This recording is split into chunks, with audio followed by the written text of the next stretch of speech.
Hi there. You're an all-star. Get your game on. You remember that song? Go play. Terrible song, right? The lead singer passed recently. He did. But we're coming off All-Star Weekend. We are. So I figured we would start out by saying you're an all-star, although you're not an all-star. Is it because I stepped on my glasses this morning and I feel like they're slanted? Do you see? It's like They are a little slanted. they're a little slanted. Here, I'll fix them. No, I don't want you to. Yeah. I don't want you to. If you bend them. I want to be real careful. Your glasses look kind of like your eyes did the first 8 years of your life. Okay. Right? A little off-center. Yep. I'm just saying. Off to a great start. Hi there. How are you? My name is Jake Query. That is the cockeyed Derek Schultz, and this is Query and Schultz on the ISC Sports Network, episode 100 and what? 74? Really? 74, okay. Are we going to have a How about bicentennial celebration? Now that you said that, yes. I had not been thinking about that. Well, that's a but half a year away. I know. Yeah, that's the problem. We kind of go at a snail's pace here when it comes to the episode totals. But we would like to thank Bailey & Wood, the presenting sponsor of this program. BAWFG.com is the website for the best mortgage company you're going to find throughout central Indiana and the most philanthropic. But Derek, Bailey & Wood, that continues to grow and do great things. Their telephone number is? 855-350-HOME. A little slower. 855-350-HOME for Bailey & Wood. We have others to thank also. Chateau Kitchens is a part of this program, so too Love Heating and Air. Matter of fact, you want to buy a new home, it's really easy, right? You buy the home from Bailey & Wood. Then you want to decorate the inside of the home, Chateau Kitchen's there for you, right? You got to make sure with everything new inside the house that it is always temperate inside the house. Love Heating and Air, love-hvac.com is the place to go. And then once everything looks spectacular, you want to sit down, have a lunch with a cold beer, no problem. Hoagies and Hobbs has you covered, so too does chili water. And so you sit back, you relax, and you say, I want to watch some basketball now. Horizon League and IEPY, I'm going to watch both of them play. That's how we do it, right? Yep. And then if you want a pet Jaguar, you go down to IEPY and get a Jaguar. So I already mentioned IEPY. Nice thing. You said Horizon League. Oh yeah, you did say IEPY. I was trying to do something like realistic for when you buy a house. Like, what do you think of? You think of renovating it, HVAC system, pet Jaguar. Pet Jaguars. Probably in that order. Very is cool. how you would go. All-Star Weekend, by the way, Horizon League. We'll be telling you about what's going on at the Coliseum, which I'm excited about, upcoming in the program. But Derek, let's begin with the All-Star game that took place at Gainbridge Fieldhouse over the weekend, and all kinds of mixed reviews about this. First off, the weather sucked. Yeah, it was rough. It was rough. You know, I think you put it best when you talked about the Super Bowl. You win some and you lose some when it comes to that. When you're a northern city and you're hosting an event in February, this is what you get. I mean, it's going to be, the week before on Friday, I walked to my son's school to pick him up in a T-shirt at 3 o'clock in the afternoon. It was like 65 degrees. And this Friday, it looks like it's going to be high 50s, right? So it is what it is. Sometimes Indy draws the short end, and they drew the short straw, I guess you would say, when it came to the weather. I think they made the best of it. I love the fact that it was fresh and new. No offense to like the Final Four, some of the rotation things, but you know what to expect with those, right? Whereas this was different, and I think there was something fun about the fact that it was different, and you don't know if and when it's ever going to come back again. But you're right. The weather wasn't great, and overall, I think there were some bumps along the way that Indy had to navigate. The one thing I would say, and I'm not talking about the event itself, we'll get to that, but there were very cool things taking place in downtown Indianapolis. The crossover, which is essentially like Fan Fest. Did they have you announcing like parked cars, that kind of thing? They have not since asked me to return to the convention center, no. But the crossover, I'll just say it. I think they had really neat things for that for kids and for families. It was too high priced. Yeah. Period. Now, that didn't stop them from selling a lot of tickets for it, but the price point was probably ruled out a lot of people. I thought there were other really neat things taking place that kind of people didn't know about. For example, the big basketballs they had painted around the city, I didn't know about that in advance. And if they had, I think it would have been really neat to maybe like online or on a website or something. Maybe they did this and I'm just not aware. But if they could have given information for people of like a downloadable map where you could then go and scavenge hunt and find, here's this one, that one, or just for people to know. Like Ben Davis had a really cool one right on Washington Street, I don't know how many people from Ben Davis were aware that they were being recognized by that big painted basketball along the street. And they were all over downtown, which is cool. Hopefully they'll put them somewhere on display, like at the State Fair or something, where people can go and see them. But then secondly, Indiana Basketball Hall of Fame would be a cool place. The Hall of Fame would be a cool place for it, yeah. Secondly, the Pan Am Plaza had a cool event on the inside. I don't know how many people knew about that. And this is not the fault of the city or the planning committee or anything. But we went down Saturday night just to kind of take in the atmosphere, right? It was a very members-only event. Yeah. We walked down Meridian Street and like the bars and restaurants, and almost everywhere was private events. Yeah, private parties. You know what I mean? So I noticed the same thing. So that would be one. Complaint's the wrong word, but I think people that are into it really enjoyed it, and it was knocked out of the park for them. I don't know how many people that would not have otherwise went down for it. And part of that's weather, which nobody can do anything about. The theme for Indy and for the organizers was you're the all-star and downtown is your court. But the problem is that, and this is not their fault, it just was cost prohibitive in a lot of cases to go to Slam Dunk and NBA Saturday night, right? The Slam Dunk competition and three-point. It was $700, $800, $900 for the last row at Gainbridge Fieldhouse for the All-Star game. Again, that's not Indy's fault. The NBA does that. But it was very hard to participate in the events if you wanted to, if you were just a John Q taxpayer that lives in Midtown or South Side or wherever else. You were inside the arena, right? Yeah, for the All-Star game. That was the only event that I was credentialed for. And the All-Star game itself, I mean, take me through. I mean, did it have this like holy cow, wow, nonstop energy and vibe about it? When I first got there, I was there about 2 hours early. I went immediately and went out onto the court, and I'm going through the bowels of the stadium and passing like Jason Tatum in street clothes and stuff like that. And I'm like, wow, like this is Jadakiss. I'm like, this is pretty cool. Then the game started, and then it just became almost like a preseason type feel, or the Pacers down 25 to Orlando. We went to that game back in November. That type of feel. You could hear the sneakers squeaking. Crowd really wasn't into it. Now, it's very corporate, right? Totally. So there weren't a lot of other fans, but even the fans that were there, the general public, weren't really into it. And again, we keep kind of hitting this. Not Indy's fault, right? That's how the NBA does it, but that's how the NBA does it. Jake, I'm kind of like you, and I'll, I know you have strong thoughts about this. The All-Star game is what it is.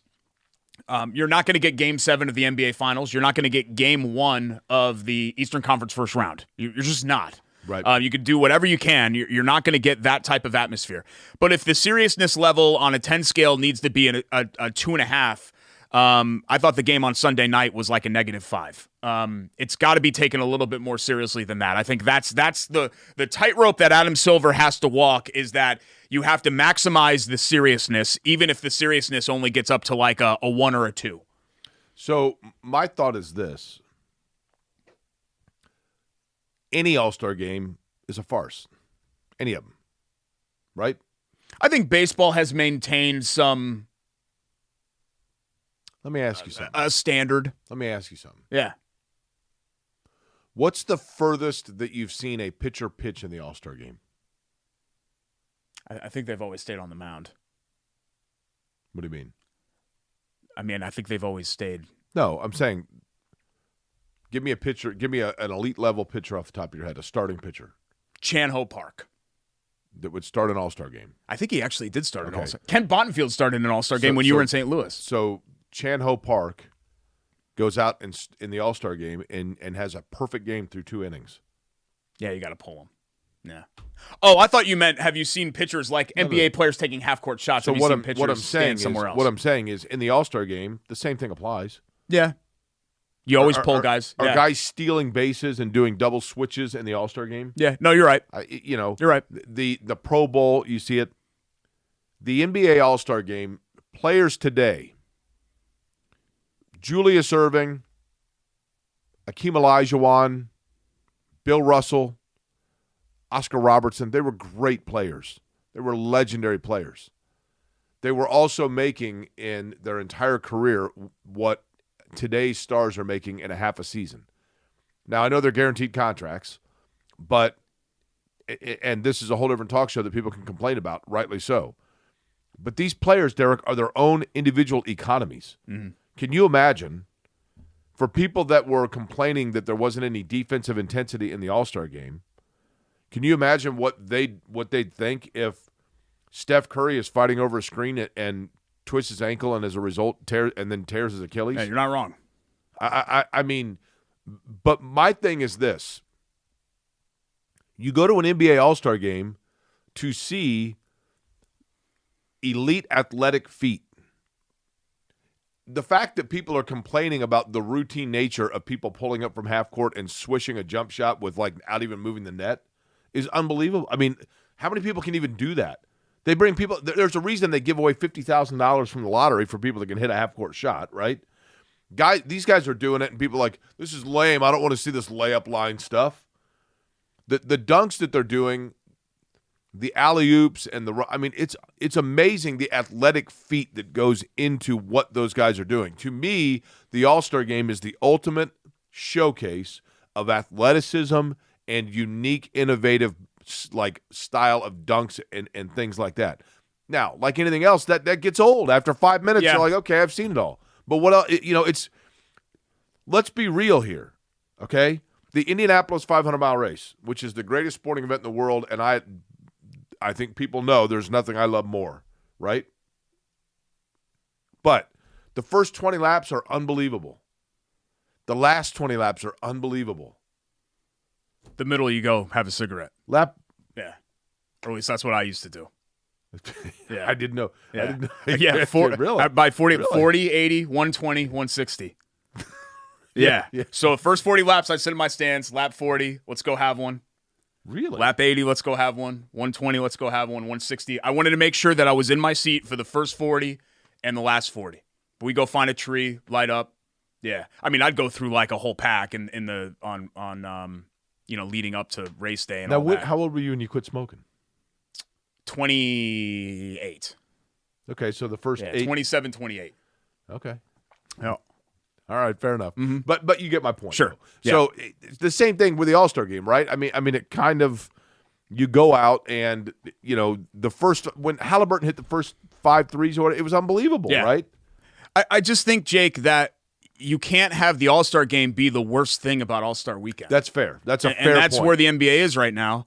If we're gonna talk racing, you tell me this might be the worst analogy ever, but this is exactly how I feel about the NBA All-Star game. To me, it's always been like the Brickyard 400. It's not the game, it's not the race, it's the fact that all of the stars are in Indianapolis, right? In this case, this year, I know it rotates city to city, and you get to see them all at once. Like that's the coolness of it. Correct. The fact that they're all here and they're racing at IMS, or they're here and they're Giannis, Luka, LeBron, everybody is all together on the same court. I think that's the coolness factor of it, not the actual competition. I think there are also people that think it's super cool when, I always go back to this story. When I was in the 4th grade, my buddy Jason Keller, he was a huge Cubs fan, but his favorite player in baseball was Dale Murphy. And seeing a play where there was a hit up the middle and Dale Murphy fields it and throws the entry pass back into, or not the entry pass, but, throws the ball back, the relay back into Ryan Sandberg, was like, this is the greatest thing ever to see both of them on the same play. So there are people that are like, it's super cool to see Tyrese Halliburton throwing it to Jason Tatum, who then throws an alley-oop to Giannis or whatever, right? I mean, let's talk positives, because I think there were positives. I mean, we know what the negatives were. The game sucked. The weather sucked. There were some things that were certainly negatives.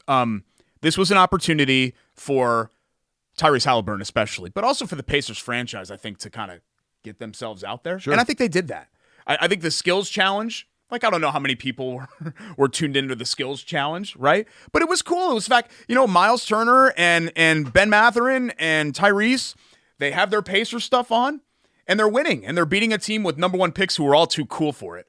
I'm kind of like, look, if you're too cool for it, Anthony Edwards, then why participate? Just the LED court was cool. Hang out at one of the courts. That's a big one. That was cool as well. But I just think this was an opportunity especially for Halliburton, to raise his Q score nationally And I think in a way he did that. There are lots of people that now that had no idea who he was in November that now know. He probably elevated himself to superstar status. Yeah. Right? And the Pacers haven't had a lot of those. I mean, Jermaine O'Neal was a great player. Jermaine O'Neal wasn't a superstar. I'd agree with that. You know, like big. Let me rephrase that, Derek. Endorsement player. Tyrese Halliburton over the weekend elevated himself to super personality status. Yeah. That's the difference. O'Neal wasn't a personality. Halliburton kind of is, right? Even though it was cool to have J.O. back.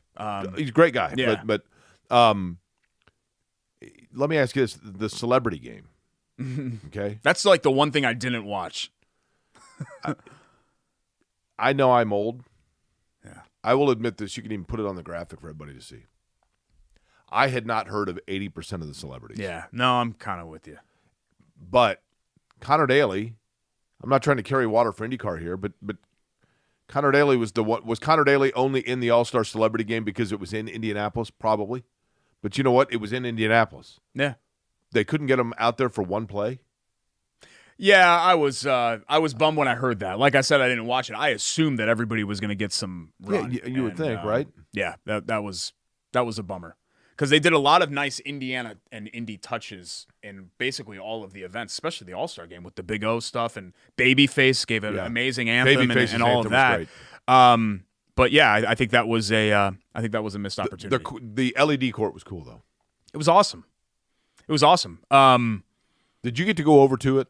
No, because I still am curious. Like my credential only got me into the All-Star Game. I wasn't able to go over to Lucas Oil, unfortunately. Gotcha. Which, you know, it is what it is. They have to give 8,000 media credentials to Greek and Asian and Croatian media because of the international flavor in the game, which I understand. Right. And that's really what it is, Jake. It's so funny. We sit here in America and we're talking about what a joke the NBA All-Star Game is. Like the numbers are going like this for the NBA All-Star Game here. Everywhere else, they can't get enough of this stuff. I mean, the Philippines, we already know about China, but like all these other countries like Turkey, Greece, Portugal, Italy, their league pass numbers are way up. I did research on how long is it before the NBA All-Star Game is being played in London? Yeah, I think there is going to be a time when they take it international. Right. I'm not sure London would be the place they would take it to. Okay. But yeah. I'm trying to think. Prague. I mean, you know. Yeah. Slovenia. Or for that matter, like Germany. I mean, they've got a great. Well, honestly, like Nigeria. Yeah. Because it's huge in Africa. Right? Yeah. Asia, it's really big though, right? Asia, it's massive. Yeah. Can you imagine if they put it in Beijing? Yeah. Can you imagine what people on Twitter would say? Yeah, that's what I mean. About something like that. So, look, overall, it was neat. It was a cool experience to have. I'm glad. I was such an all-star dork. I think I've mentioned this on the show. I used to sleep over at Matt Stolman's house, and we'd tabulate all the stats. Did you at least like take a picture and send it to Stolman? Yeah, I did. And we kind of fanboyed out about it. But it's one of the few things, Jake, where I got there and I was like, this is disappointing. You know, the Super Bowl I looked forward to forever, and the Super Bowl was everything I could have expected and more. The NBA All-Star Game was not. I would like sadly. for the world to know that Derek Schultz's Super Bowl experience was largely accentuated by two things and two things primarily.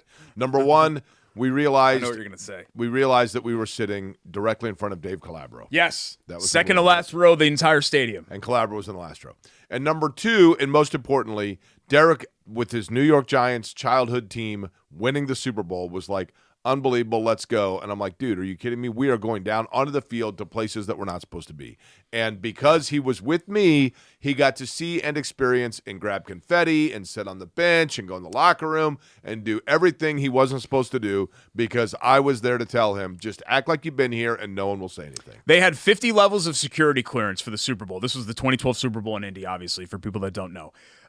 We were level 50. Yes. So basically we could get in the doors and get to our seat. That was the level of clearance that we had. But for whatever reason, after the game ended, suddenly I'm standing next to Archie and Olivia Manning outside the locker room, entire family, making small talk with Archie and his kids, and his grandkids, I guess I should say. And I've got a fistful of confetti that I sent home to my dad. It was incredible. No one asked for our pass. We just crazy. walked right through. It was crazy. Walked right through. And we came all the way down from the 600 And how many level. times did you say, like, we should just go? We should just go. I was mortified the entire time that Homeland Security or something like that was going to tackle us or put one of the canine dogs on us at any time, and they never did. I mean, we sat on the Giants bench. I have a picture of myself on the Giants. It's like the players' families and stuff, and here's some dorky kid from suburban Connecticut with a fistful of confetti. It was great. I mean, it was ridiculous. Yeah. I mean, I'll remember it forever. It was, it was great. If the Colts want to get to the Super Bowl, Derek, they've got a guy at the wide receiver position that's very important, and the next couple weeks are important for him and for the Colts. Yeah, let's talk about that when we get back. I mean, this is kind of the time of year where we start to not transition out of basketball, but get football back into the conversation again, particularly Colts football, after about a 4 to 6 week break when their season ends. So we'll talk Michael Pittman Jr., plus we got our Sando, and we got all of our features to get to here on a jam-packed edition. Corey and Schultz, ISC Sports Network.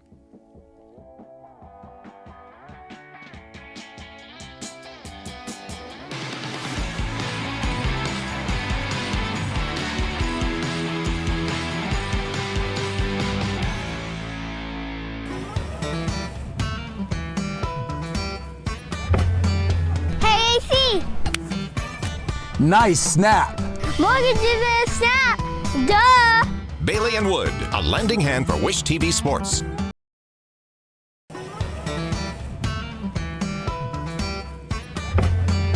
Hey, AC. Nice snap. Mortgage is a snap. Duh. Bailey and Wood, a lending hand for Wish TV Sports. Bailey and Wood presents Corey and Schultz here on the ISC Sports Network alongside Jake Query. I'm Derek Schultz. Before we get to the franchise tag, will they, won't they situation with Michael Pittman Jr., Jake, we've got to introduce our Hoagie Hero and Brew of the Week. Thanks to our friends at Hoagies and Hops, 42nd and Boulevard, hoagiesandhops.com. And our friends at Chili Water Brewing Tap Room, which is right next door. So you can grab a Sando, grab a nice cold beer from Alexis and our friends at Chili Water. Fabulous. And get a Sando from Donnie, Maddie. Sometimes Christina's in there running the counter, whoever it is. What I have here is the Dutch Country. I know, Jake, you've mentioned you love the personal local PA touches, yes, Pennsylvania touches that Christina puts on her menu. This is one of those. This is the Seltzer's Lebanon bologna. It's like kind of like a smoked bologna. It's not like, Oscar Mayer yellow packaged bologna. This is high quality stuff here. Munster cheese. I love the Munster. A lot of the sandwiches have Munster. Whole grain beer mustard, which is delicious, from Chili Water. L&T on the Lisco's South Jersey. What's bread. L&T? West tomato. Lettuce and tomato. West tomato. This is really good. There's a bite from the mustard. It's almost like the cold version of if you would get like a German sausage. It kind of reminds me of almost like a bratwursty, right? With the mustard and That's the bite fair. from that, kind of like that sort of vibe. But obviously a cold deli sandwich, which I really like. Sorry, I gotta take a second bite. Speaking of German. Right here, baby. I already opened mine. This is the Built to Last German Pilsner. That's good. That segue was not planned. The German thing was not planned here. Schultz is German, and I've got Dutch mixed in there too. A little bit of Swiss, just to keep it spicy. No, that's Munster. No, genetically. Okay. Schultz name. Little German, little Dutch, little Swiss. This is an award-winning beer from Chili Water Brewing, one of their core beers, the Built to Last Pilsner. And it's just smooth, right? Yeah, it's smooth. It's pretty simple, I think, and just delicious. Just a great, reliable Pilsner. This is a great track. I know they make a specific track beer for May. I'm trying to think of what they called it. That is really good. Something 500 the finish or something. This tastes like summer. Yeah, but a really nice beer to kind of warm us up today. So the Built to Last Pilsner, the Dutch Country available, hoagiesandhops.com, Chili Water Brewing Tap Room, 42nd Boulevard, also catering at hoagiesandhops.com if you want to check that out. Let's get to our hero of the week. I think it's Oscar. right? I think he was besides Tyrese Halliburton, I think he was the shining star of the weekend. And I was pleasantly surprised. I mean, I'm sure they planned all of that, but nobody specifically told me that Oscar Robertson was going to be a featured piece of the Indy All-Star game. Derek, in short, the best way to say it for Oscar Robertson is this. When Attucks in 1955 and 1956 won the state title, they were the first Indianapolis high school to do so, but they were also a black high school in a segregated Indianapolis. Yeah. And the reception that they received, while beloved because they had won the state title representing Indianapolis, was not the same love and warmth that had been shown to other communities, notably Milan the year before. And so Oscar Robertson, I think, always rightly resented and harbored ill will about the way he felt himself and notably his teammates were treated during that time. And yes, it is nearly 70 years too late, but nonetheless, for Attucks and Oscar Robertson to get their due and for Indianapolis to utilize the stage that it had to finally love Oscar back was, I thought, very noteworthy. Can't believe he's 85. I know. Unbelievable, right? I mean, he's aged very, very well. The statue, I think, is a long-lasting thing outside of Attucks High School to be commissioned by the league in partnership with Pacer Sports and Entertainment. The third quarter tribute from Mike Epps and Spike Lee and Jalen Rose. Just happy to see it. He is there are few things that you can say are absolutes, and there have been so many unbelievable Indiana high school basketball players. Oscar Robertson is the greatest Indiana high school basketball player to ever live. Correct. And it's not an argument.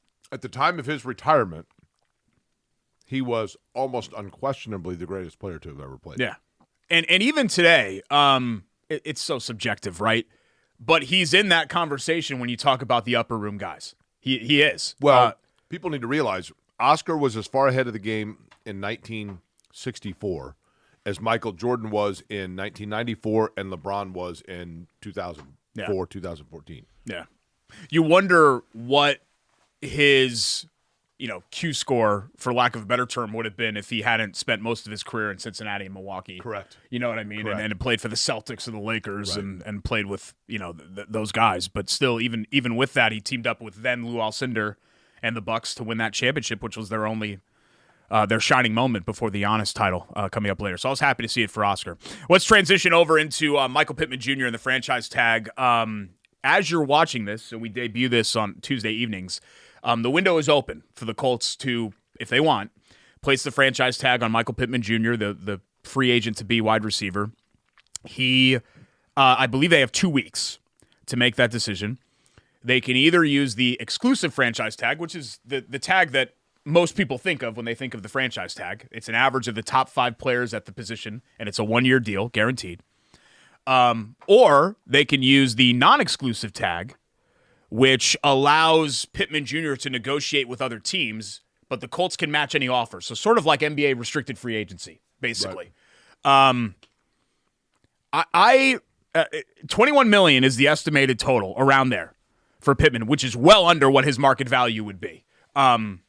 I don't think the Colts are going to do this. I think the Colts are going to not give him whatever he wants. I don't think teams ever look at it, let's give him whatever he wants. But I think the Colts are going to do their best to hammer out a deal, especially in the wake of the Jonathan Taylor situation.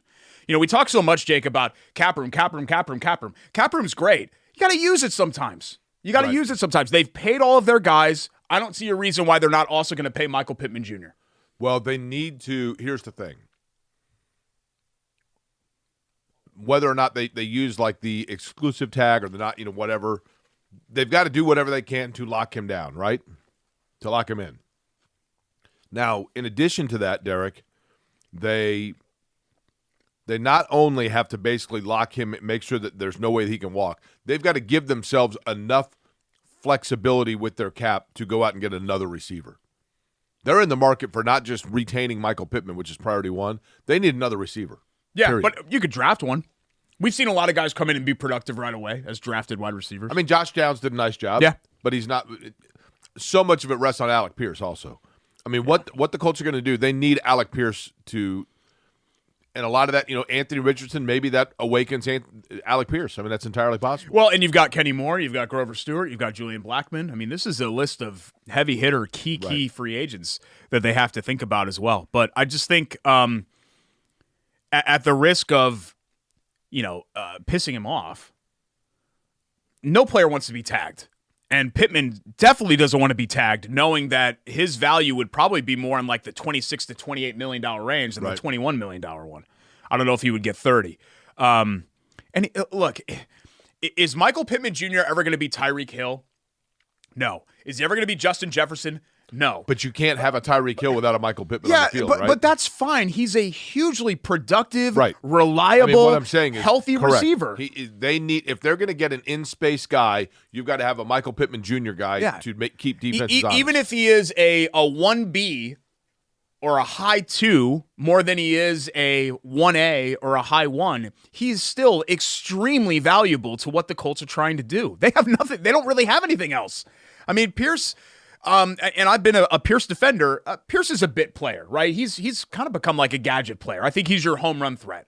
But I don't think Alec Pierce is the kind of guy that's going to be turning in like 1,200-yard seasons. Do you? Alec Pierce? I don't think that's going to happen. Alec Pierce is your Austin Collie, right? Yeah. When healthy. I'm trying to think of who would be like Brandon Stokely? Because I don't know. It's hard to take anybody from the Manning era, right? Because I think he inflated a lot of those numbers. But just a guy that like goes for 650 yards and 8 touchdowns. Like that's who I think of for Alec Pierce. Hakeem. Yeah, sure. That's a great one. You pull that one out a lot because you covered him with the greatest show on turf there. So, Chris Ballard said the usual company line, we don't want to use the tag, but it's a tool, so if we have to use it, they will. I don't think that they'll let him get into free agency. Correct. So if they have to, I totally believe that he's being honest. I think the Colts will have to as a last resort. I don't think the Colts will allow themselves to get it to a last resort point. That's fair. Because what's the point? I don't. Why play hard? You can play hardball with Jonathan Taylor because nobody's paying running backs, right? So you can play hardball there. You run the risk of losing Pittman. What's the point of playing hardball with Pittman? Right. Because if he goes on the market, somebody else is going to step in front of you and pay him what he wants. Right. You know that's going to happen. So.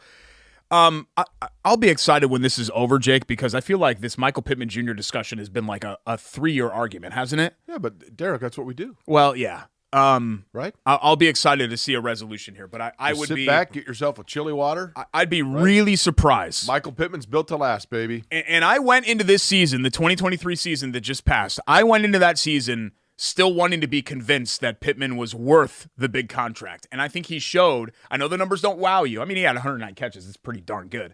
I think he showed that he's worth that. I would agree. And I don't think there's much argument there. Last year he did, look, you got to give him credit. He did everything that was asked, right? Yeah. Yep. And he did that without really anybody to draw off of him. Yeah, that too. Yeah, I mean, you pay him a premium because the Colts cupboard is pretty bare. Do you bring back Zach Moss? Yeah, you give him an offer. I mean, you give him an offer. Somebody's going to overpay him. And then you don't lose sleep. If he walks out the door, you don't lose sleep over it. Zach Moss, by the way, is built to last. Here's the problem, Jake. The Colts don't have the luxury of just throwing money out there to non-essential guys.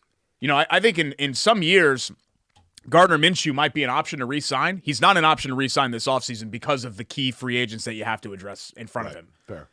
Because Blackmon and Stewart and these other guys are so much more important to what the Colts do than what Minshew is. Minshew played well. Pro Bowler, Derek. Yeah, he was fine. He was fine. He had a pretty good year. Pro Bowler. What did I say? It was Brissett's 2019. Like I think him and Brissett a Pro Bowler. are kind of the. Will you stop? I'm just saying. Actually, you know what? I don't think he was named. He might. I think Brissett was picked as one of the alternates. Alternate, right? Yeah. If somebody else dropped out, Brissett would have gone. If I remember, that was 5 years ago now. I saw something. This is completely random to bring up. Mike Conley got a 2-year deal for the Timberwolves. Right. Do you want to guess what season this is for Mike Conley Jr.? I have never felt so 18th. old in my life. Yeah, 17.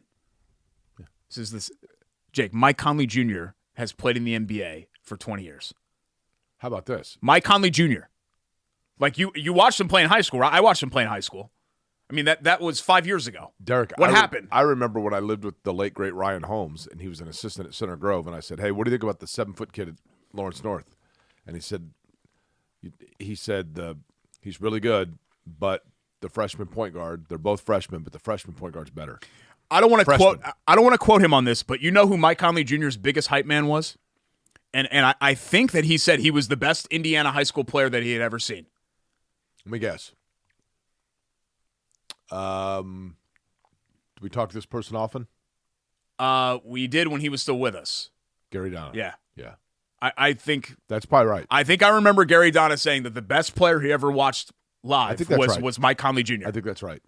Yeah.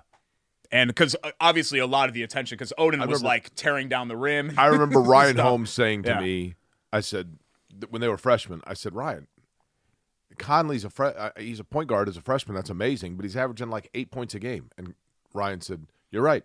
And it's always the last 8. Yeah.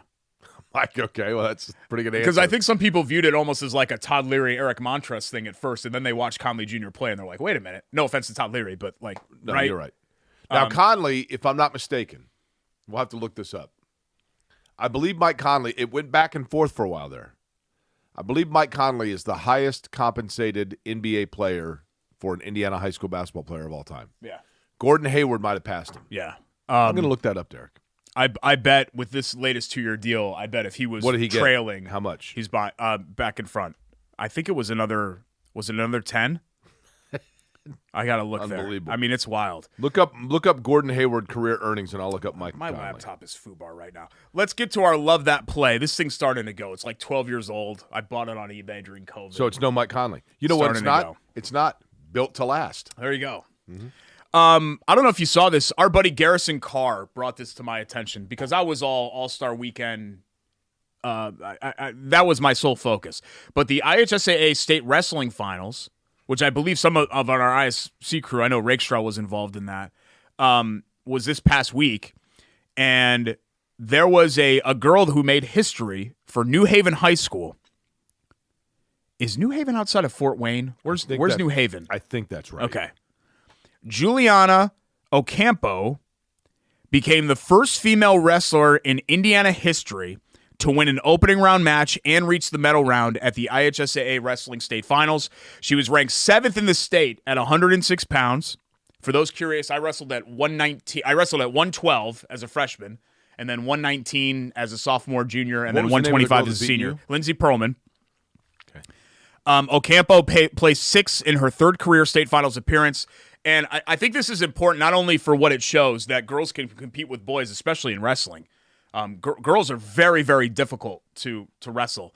But it also shows that 25 years ago, well, more than that, 26 years ago, 27 years ago, I was ahead of the curve a little bit with this. When Lindsay overpowered me on the mat that night, it was a sign that girls wrestling was here to stay. And I think I helped drag a lot of... I knew that girls were hard to wrestle already. And I think I dragged a lot of people to that realization. So for me, I'm a little bit of a trailblazer. I'm not going to toot my own horn or anything like that. But in a way, that defeat showed the world what girls wrestlers could do. And so I'm proud of that. I'm proud to be the first person, because a lot of times it felt like I was shouting into the wind. Like, girls are good wrestlers. I told people that in the cafeteria at Trumbull High School. And people laughed at that at the time. But now they see, thanks to Juliana and others, that girls wrestlers come to play. What was Lindsay Perlman's season record? Well, she mostly wrestled JV. So you were her only varsity win. It was an inter-squad scrimmage, so it didn't actually count in the Trumbull High School record book. So there is no actual evidence of that loss. Hold on. She was on my team. Okay. She was the only person in the 112 weight class with me. If I may. And you wrestled varsity? As a senior, I had some varsity matches, yes. Okay, I mostly was a JV wrestler during my career. So not only, and this happened when you lost to Lindsay Perlman, what year? Winter of 98. Senior year? No. I would have been a sophomore. Okay. It was the black and gold wrestling night or whatever they called it. I don't know, wrestle off or something. And like that. and didn't you say that you could hear snickering? I'm glad to prove to those people, thanks to Juliana, that you shouldn't laugh at this. These girls are tenacious. Like, you watch a girls' basketball game, and I'm being serious here. I know that we're joking around a little bit about my failed match quarter century ago. You watch a girls' basketball game or a women's basketball game against a men's or a boys' basketball game, and there is an intensity level there that the men and boys don't match. It's something that I appreciate about women's sports is that the competition level is very high. And the aggressiveness level is very high at all times. They can be down 10, 12 points in basketball, and they're still aggressive and kind of getting after it. And so I think that translates to wrestling.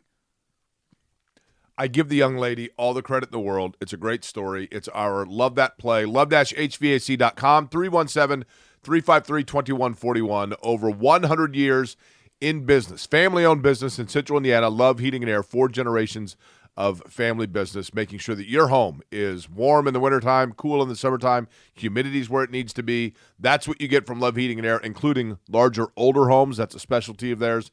317-353-2141. And also, Love That Play. We love it because it allows Derek to justify a 20-year insecurity. And you were wrong. Okay. You were wrong about it. Mike Conley Jr., by the way, if my math is correct, you said how many for the last 2 years? I thought it was 10, but I got to go back and look. 2 for 10 or 2 for 20? 2 for 10. But I'll go back and look. Okay.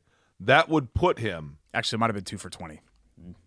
That would put him at 266,300 and excuse me. No, 2 for 20. 2 for 20. So 10 per year. Okay. Yeah. So based on that, that puts him at $296,360,000. $360,000. $296,360,000 career earnings. That is above Gordon Hayward, who at this point is at $270,922,000. Yeah, and the big contracts for Gordon Hayward are probably over at this point for him because of the injury stuff, which is too bad. I mean, Gordon Hayward good still player. made himself. He became an NBA All-Star, right?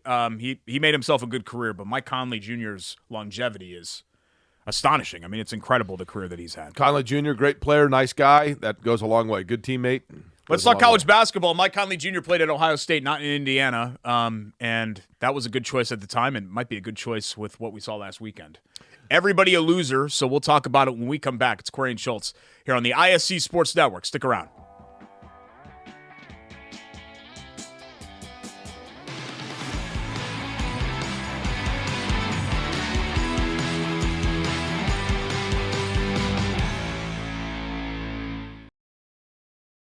At Bailey & Wood, we pride ourselves on our 5-star customer service.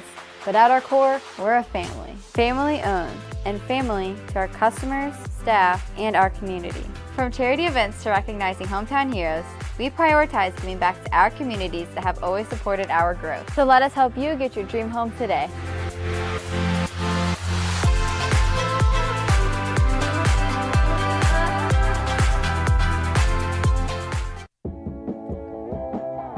Welcome back. Bailey & Wood presents Query and Schultz.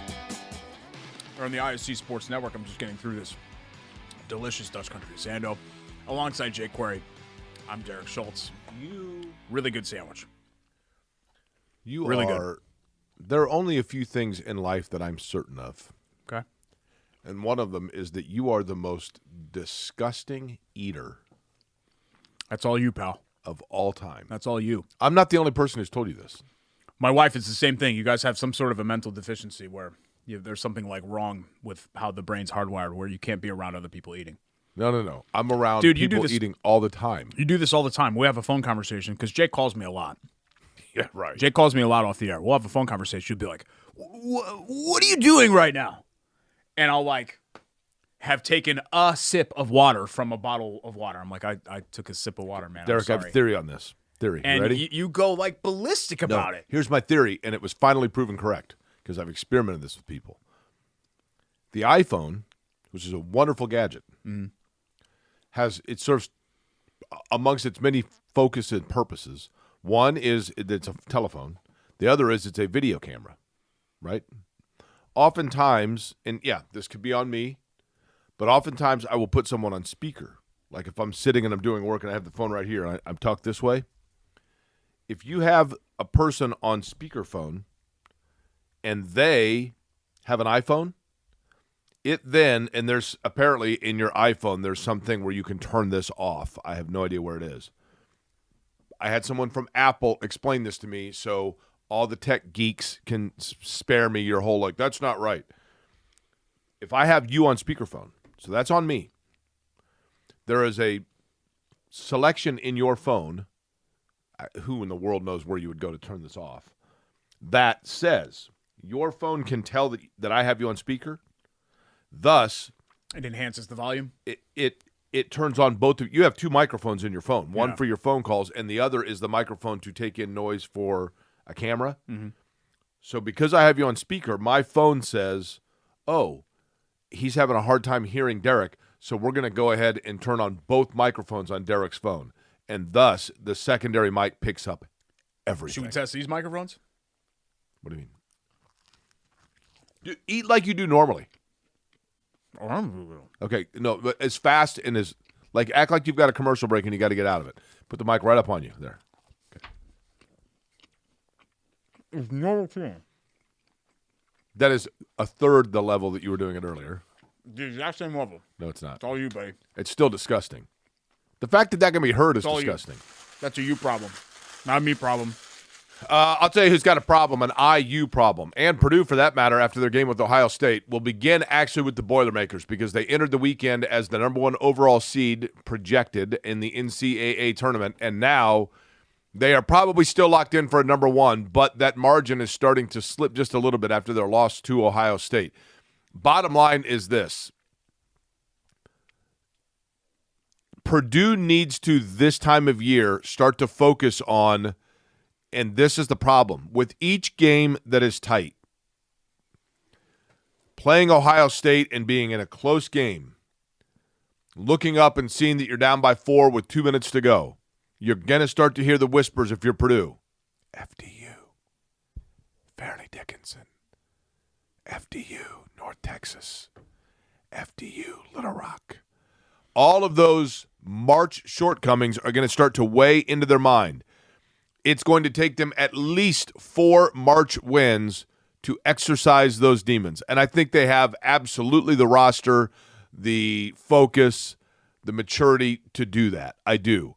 But, Derek, the reality is that this is now, you're starting to get into the crunch time of the season when you start looking up, and Purdue's biggest opponent is the history of Purdue. Yeah, I just think, they had kind of played with fire against Minnesota. They came back and won that game last week.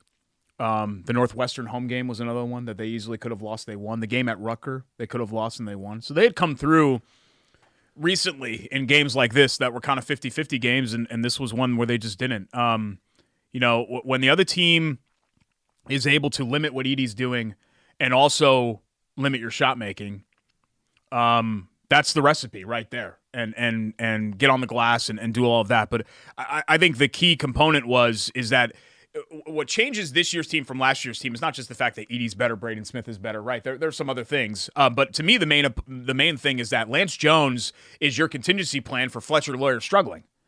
Right. The problem is that when Jones and Lawyer struggle, then you're in a little bit of a world of hurt, at least when it came to shot making on Sunday. Lawyer's got to get it going here because that's the guy last year that once he dropped off, it really hurt him late in the year. Yeah, big time. Cannot afford to do it again. The second half, he kind of went skidding to the finish. He hit the freshman slump, and he never really kind of got out of it. Right. So I think that's where Purdue is. I'm not panicking. In fact, I'll be honest, Jake, I think it might be actually good for them to take a loss or two. I'm not usually that kind of person. Let UConn be the number one overall seed. There's going to be a huge amount of pressure UConn's good, man. On Purdue no matter what. But let UConn be the number one overall seed. They're still in the catbird seat when it comes to the Big Ten championship. So Purdue is still in good shape. These losses these afternoons happen. My fear for Purdue, I think the ingredient to beat Purdue, if Purdue loses in March, it's going to be one of two ways. They're not going to lose in the first round to an FDU or a 15 seed or a 16 seed. One of two things is going to happen with Purdue. They're either going to go to the Final Four, and then Connecticut could give them some fits, or They're going to lose in round 2 in the 9-8 game against some double-digit loss SEC team that underachieved but has athletes and speed galore. A team with a bunch of 6'7" to 6'9" wings that can collapse on you and create havoc. I don't even know their records right now, but I'm just going to throw out like generically teams that I'm talking about.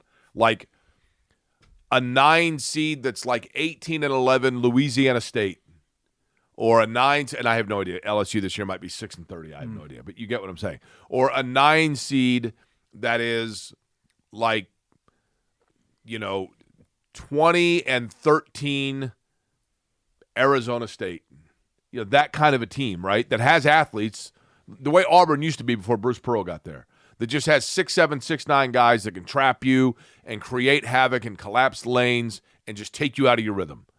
That's the kind of team that I could see giving fits to Purdue, because the Big Ten is true. I know that they are the same officials used everywhere else, but the style of play in the Big Ten leads to a different way of officiating than or just a different rhythm of play than elsewhere.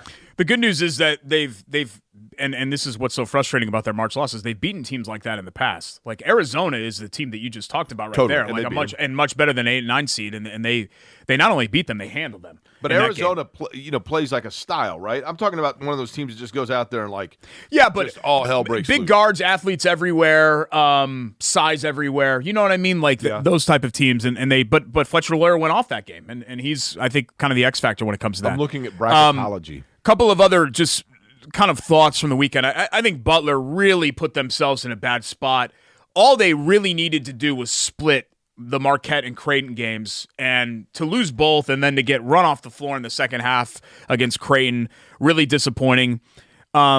Disappointing for Indiana State as well. They get ranked, they get all that good pub, and then they immediately go in the tank. They lose at home, a quad 4 loss, and then they lose at Southern Illinois. So ISU's at-large hopes are out the window. They've got to win the Valley now. Butler is in a world of hurt. Their margin for error is near 0.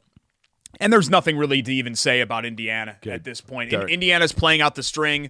It's going to be one of their – I think this is probably their most forgettable season since – and this counts the entire Archie era since the 13-14 team, the Noah Vonleh team, remember? Yeah. Where he's just like, oh, they were such a chore to watch. That was a really rough year. There's nothing to say about Indiana. Yeah, that's what I just said. Their uniforms suck. I'm done. The only thing worse than their uniforms they came out with, and don't come after me because Mike Woodson himself said we're never wearing those things again, right? I mean, their colors are red and white. What the hell are they doing there, right? It looks literally like somebody put duct tape on the back of the jerseys, but I digress. You know who comes up with fun jerseys and alternate uniforms and changes them every 3 weeks? Teams that have nothing else to hang their hat on. Yeah. They've underachieved. They have no cohesiveness. They have not gelled whatsoever. They have good individual players that were poorly constructed.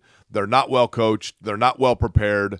Khalil Ware has had a nice year. I'll give credit to him. Malik Reneau's a nice player. Mackenzie Mbako, totally inconsistent. Trey Galloway's played well but out of position. Gabe Cupps should be at Ohio. They have 3 weeks left. There's nothing that they're going to salvage this season. Right. All of the fixes are going to have to come. By the way, Joe Lunardi right now, and I do think Joe Lunardi, Derek, is pretty dialed in. I mean, you know what I mean? Like, we can mock the bracketology and all that all we want, but he usually is like 67 of 68, okay? Yeah. The matchups give you – this is just an idea, but this would be the best-case scenario. Purdue is the number 1 seed, okay? And then in the 8-9 game, Virginia, that's the best scenario for them. Yeah. Because Virginia is going to try to slow down Purdue. Fine, we'll just throw in to Zach Edey every time. And Texas. See, Texas is that kind of team. The team that you're talking about. That's the kind of team. A lot of athletes. Yeah, a lot of talent. Looking around at other teams, like Nebraska is a 10 seed. That's manageable, right? Washington State. You know anything about Washington State? No. Right? Teams like that. Right now, Butler is at 11 seed. He's got him in. Yeah, one of the last teams in. He does have Indiana State in as a 12, but that's as an automatic qualifier. Yeah, that says the Valley. So they've now resorted back to where they have there's to no at-large. There's no at-large possibility now for Indiana State. That's completely out the window. Last 4 buys, by the way. How about this? New Mexico. That's Richard Pitino, right? Richie, yeah. Formerly Alford stop. Nebraska, Fred Hoiberg. Texas A&M, and Steve Alford's Wolfpack in Nevada. Yeah, wow. Good little throwback. Did he go to the tournament with Nevada already? Yes. So he has taken New Mexico, Iowa, Missouri. Well, not Missouri State. They were Southwest Missouri State at that point. But so that would be he has taken 1, 2, 3, 4, 5 UCLA, five yep, schools. 5. Yep. Okay. Everywhere he's been, he's taken them to the NCAA tournament. Yeah, that's impressive. A lot of teams right here in Indy hoping to get to the NCAA tournament thanks to the auto bid of the Horizon League tournament men's and women's championships, which is right around How the about corner. this, Derek? I'm wearing it right here. There you go, and you got the IUPUI hat, too. That's right. March starts here in Midtown, the Barbasol Horizon League Basketball Championships at the Indiana Farmers Coliseum, March 11th and 12th. NCAA tournament bids on the line, and you can get more info and ticket info. Visit horizonleague.com/Indy. If you live on the north side of anywhere in Indianapolis, but in particular if you live on the north side. Or in Midtown. Yeah. Meridian Kessler Yeah, area. Midtown. Devonshire area. Ivy Hills, Eastern I'm calling Midtown. out. All of it, Crown Hill area, 15 minutes away, South 10 minutes Midtown. away from the Coliseum. Fabulous venue, not a bad seat in the house. It really is great. Opportunity for kids to be able to go and watch college basketball, see colleges, see the mascot, see the band, hear the band. Love it. Love everything about it, Horizon League, and with the NCAA tournament on the line, the stakes are high. Yep. It's very cool. Can't wait. horizonleague.com/Indy for more tickets there. I should say info on how you can attend March 11th and 12th, horizonleague.com/Indy. We got to skip quick hits, I think, because we're kind of up against it here. We'll come back, Biter, Bull Bleep, and the IUPUI Jags report as we wrap up this edition of Corey and Schultz, ISC Sports Network. I'll do a quick hit. How's that?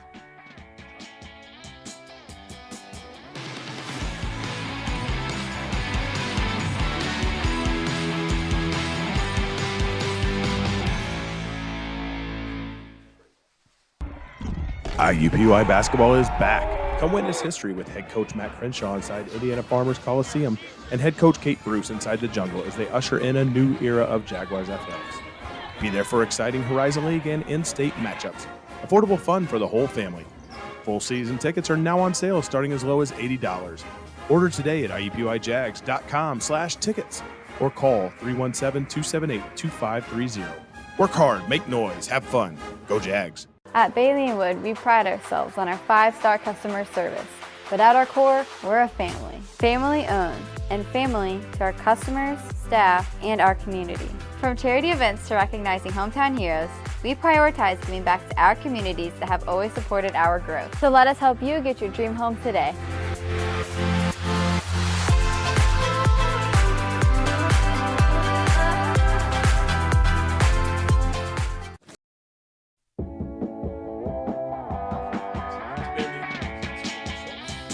ISC Sports Network. It turns out we have just a little bit of time for quick hits, so I'm going to quickly run through these. Is that okay with you? Okay. Do you care? William Byron won the Daytona 500. No, that's not correct. Did he not? Didn't Ross Chastain win the Daytona 500? I thought he won. Oh, no, you're right. William Byron won it. Yeah, you're right. Oh. I was like, is that not right? No, you're right. It was Ross Chastain was leading, and then the big one happened. Okay, and yeah. then William Byron was leading when the Sorry, white I flag panicked for a second. I was like, wait a minute. No, I had to think about it. Because I didn't actually watch the race. We had stuff going on William yesterday. Byron won Okay. because he was leading when the white flag came out, and he had like a 2-foot lead, and he won, yeah. Yeah. So the Daytona 500 lottery picked Byron.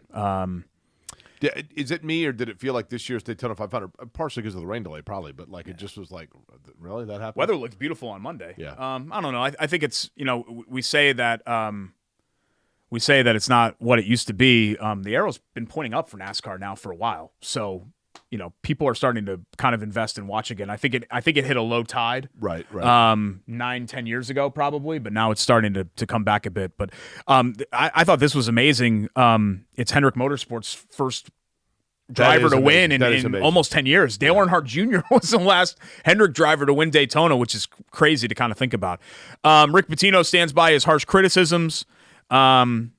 Claims that he wasn't ripping anybody, even though that's exactly what he was doing. I guess what I don't get, Jake, is that a lot of times these coaches come in and then they overhaul the roster and then they complain about the roster. And I'm like, didn't you overhaul the roster? Aren't these your guys? Like, it's one thing to inherit an entire group, right? But if you come in and you go in the portal and you get a bunch of guys and stuff like that, like, you picked them. So if they're unathletic or whatever else, I mean, I'm not going to pretend to intimately know the St. John situation, but they'll be fine in time, right? Yeah, he's a great coach. And then Shohei Ohtani hit a big home run in Glendale, and Dodgers fans were excited about that because the mall, Glendale? Apparently we're going to have a baseball season. Were the brass penguins there? Time for the IUPUI Jags report. IUPUI. Swim and diving closed out the 2024 Horizon League Championship with the men finishing second. Congratulations to them. The women third. Good showings for the Jags.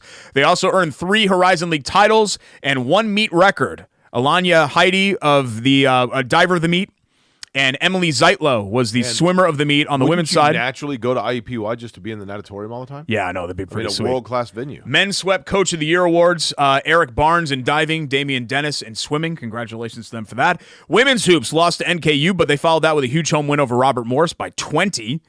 Jags led by Faith Stinson with 17 points. They're home this week for Cleveland State coming up on Wednesday, Senior Day Saturday, against Purdue Fort Wayne. Men's hoops swept on the road at Detroit Mercy in Oakland. They'll be on the road Sunday against Northern Kentucky before returning on the 28th for the home finale versus Milwaukee in Black and minority-owned business night at the Indiana Farmers Coliseum. Track and field on the road. Horizon League championships for them this weekend at Youngstown, looking to extend their terrific regular season performance at the conference meets. Single game tickets on sale for IUPUI Winter Sports. All you got to do is go to IUPUIJags.com/tickets. So women get a dub. Men still struggling a little bit, but trying to finish strong. Chance and you to put get it to all see together them. in the Horizon League tournament. You can see it right at the Coliseum. March 11th and 12th right there. Time for Biter Bowl Bleep, brought to you by our friends at Chateau Kitchens. ChateauKitchens.com for your home remodeling projects. Anything in the interior of your house for our friends at Chateau. At Chateau Kitchens on Instagram and Facebook for before and after pictures. Statement 1, Jake. A USA versus the world format would help the NBA All-Star game. Biter Bowl Bleep. No, Bull Schultz, because the European players... They were worse than the American guys. Yeah, those guys don't. I think they were. They play a different style. They wouldn't be into it. They were dogging it. I thought Jokic and Luka were just forget it. No, I mean, yes, I think it'd be interesting, but no, I mean, I don't think anything's going to really help. Mike Woodson won't be IU's coach next year. Biter Bowl Bleep. Oh, it's bullshit. Yeah, me too. I don't care what somebody at on minimum the team another says. year, and they're. I don't think they'll even entertain. He's got the right people in his corner. How about this one? Colts won't do anything at wide receiver besides Mike Woodson won't leave until Mike Pittman Woodson Jr. wants to leave. How's that? Yeah. What's that? Besides Mike Pittman Jr. and re-signing him, Colts won't do anything at receiver. Wouldn't that be a Ballard thing? Would your head explode? That's 100% bullshit. They're going to do something. They're going to sign. I buy it. Sign somebody. I buy it just to see the head explosion. Thanks to Chateau Kitchens, Love Heating and Cooling, IUPUI Jags Athletics, Chili Water Brewing, Hoagies and Hops, Bailey & Wood Financial Group, Horizon League. Did I get everybody? I think I got everybody. You said Love Heating and Air? I did. Did you say Bailey & Wood? I did. We got a Chateau Kitchens? Bye, Jake. See you next time. Corey and Schultz.